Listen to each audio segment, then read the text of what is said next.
नमस्कार. 12th maths made easy या चॅनलमध्ये आपले परत एकदा सहर्ष स्वागत. आज आपण ॲप्लिकेशन्स ऑफ डेरिव्हेटिव्ह्ज या चॅप्टरमधील एक महत्त्वाचा टॉपिक बघणार आहोत, रेट चेंज. आता एखाद्या क्वांटिटीचा जर चेंज ऑफ रेट विचारात घेतला तर तो नेहमी विथ रिस्पेक्ट टू टाईम असतो. आता फिजिक्समध्ये आपण काही काही क्वांटिटी अशा बघितल्या आहेत. उदाहरणार्थ वेलॉसिटी व्ही म्हणजे काय, rate of change of displacement. Acceleration A म्हणजे rate of change of velocity. आणि जर्क जे rate of change of acceleration. आता जर का डिस्प्लेसमेंटसाठी आपण एस हे कॅरेक्टर वापरलं तर वेलॉसिटी काय होईल, rate of change of displacement. Rate of change is always denoted by d by D T. Rate of change, rate of change of any quantity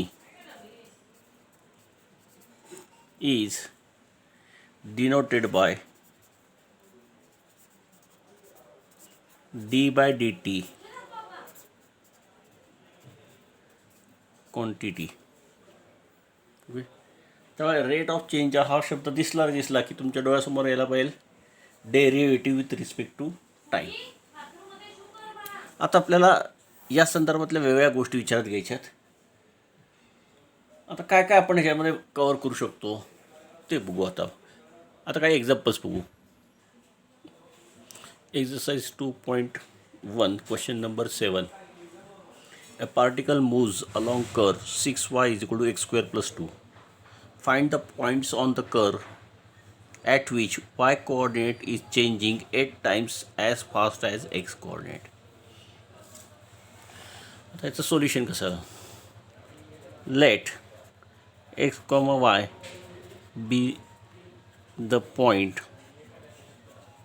therefore आता त्यांनी काय वाक्य म्हटलं आहे, find the points on the curve at which y coordinate is changing. Y coordinate that is rate of change of y coordinate dy by dt is changing 8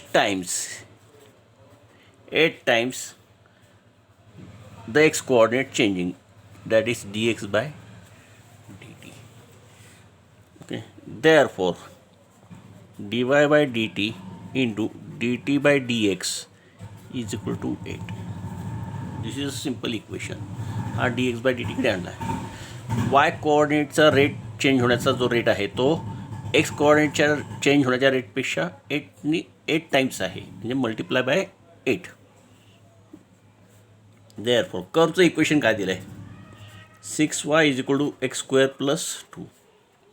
therefore derivative घेतलं 6 into dy by dx is equal to 2x. Therefore dy by dx is equal to 2x upon 6, that is x upon 3. पण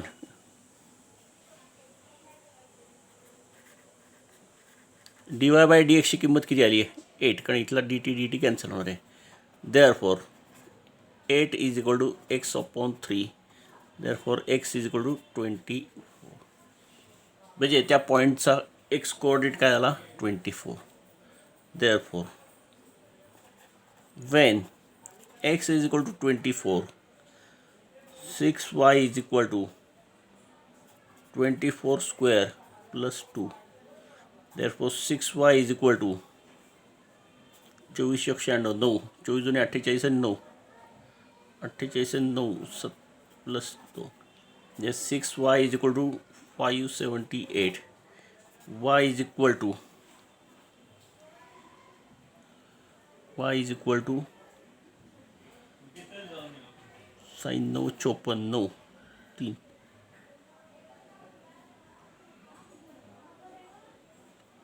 sin 9 54 3 6 6 36. Something is wrong. क्वेश्चनमध्ये काहीतरी wrong दिलेलं आहे. Something is wrong. पॉईंटमध्ये येतं आहे sin 9 54 3 6 7 36 2 साहित्रिक 18 असं काहीतरी ऑड येतं आहे. क्वेश्चनमध्ये काहीतरी चुकीचं दिलेलं आहे. चेक करून बघू आपण नंतर या क्वेश्चनमध्ये काय चुकीचं दिलं आहे. ओके, पुढचा क्वेश्चन बघू. Question number 8. A spherical soap bubble is expanding so that its radius is increasing at the rate of 0.02 centimeter per second. At what rate is the surface area is increasing when its radius is 5 centimeter? Okay, आता ह्या असा question आला की पहिल्यांदा काय काय दिलेलं आहे हे पहिल्यांदा तुम्हाला नोट डाऊन करायचं आहे. ओके, त्याशिवाय तुम्हाला आयडिया नाही नक्की काय करायचं आहे.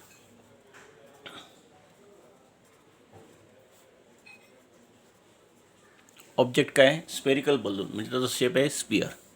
ओके, आता अजून काय काय दिलेलं त्यांनी. A spherical soap bubble is expanding so that the radius is increasing at the rate of okay r radius, V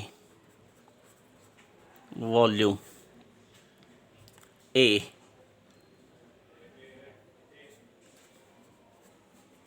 surface area of sphere, volume of sphere. These are the standard notation. Okay, आता sphere आहे त्याचा आपल्याकडे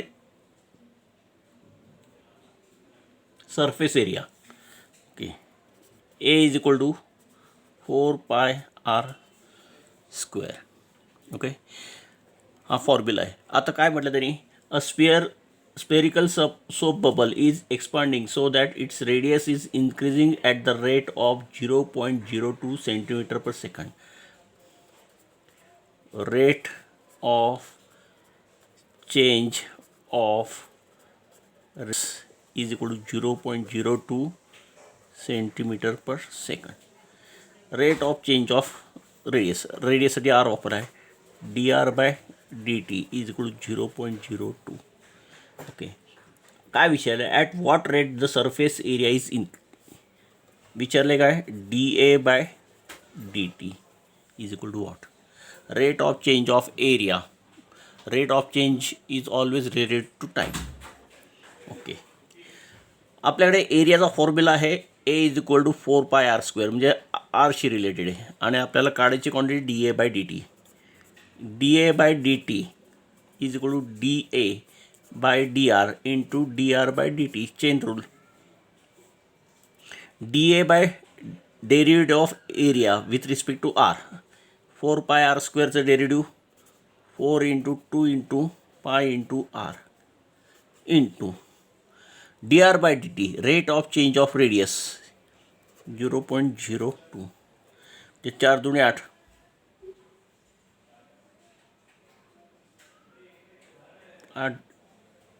8 दुणे 16, 4 दुणे 8, 8 दुणे 16, म्हणजे 0.16 पाय R. आता नुसतं dA/dt नको आहे, त्यांना dA/dtची व्हॅल्यू केव्हा पाहिजे, Wien radius is 5 centimetre. when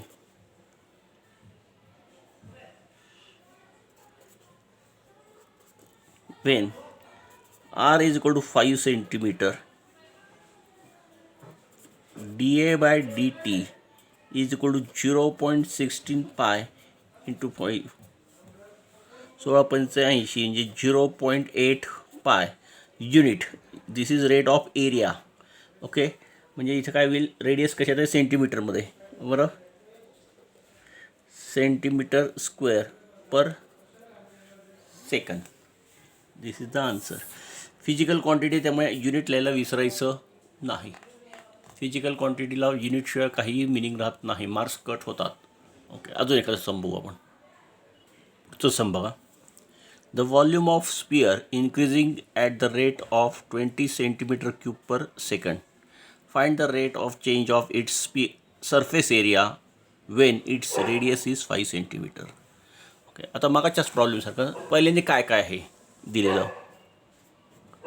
object sphere. आता काय अजून काय दिलं तरी, the volume of the sphere increasing. Okay, volume of a sphere V is equal to 4/3 pi r cube.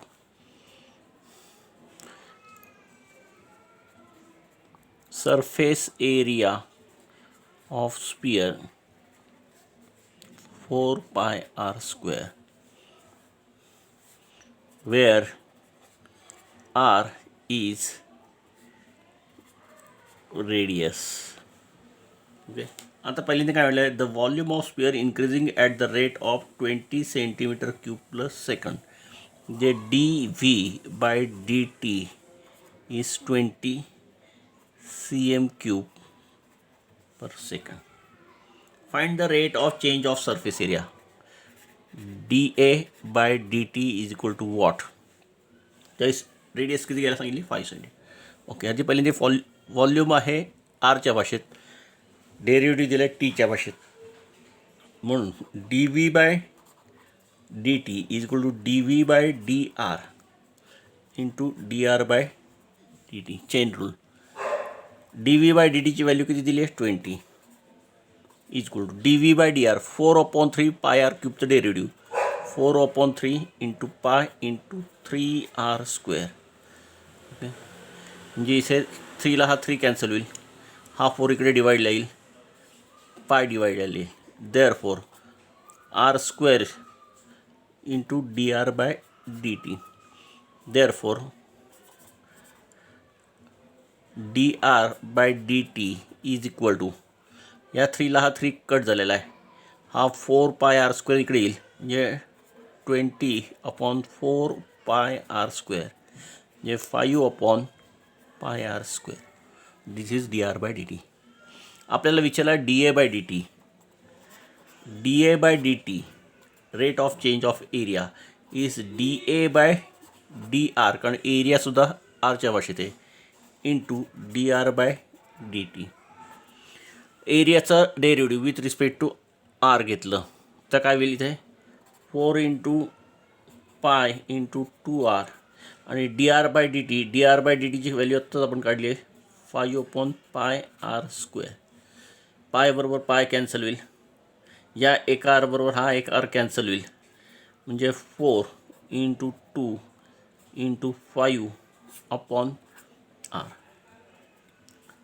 At r is equal to 5 centimetre, d A by D T is equal to 4 into 2 into 5/5, that is 8.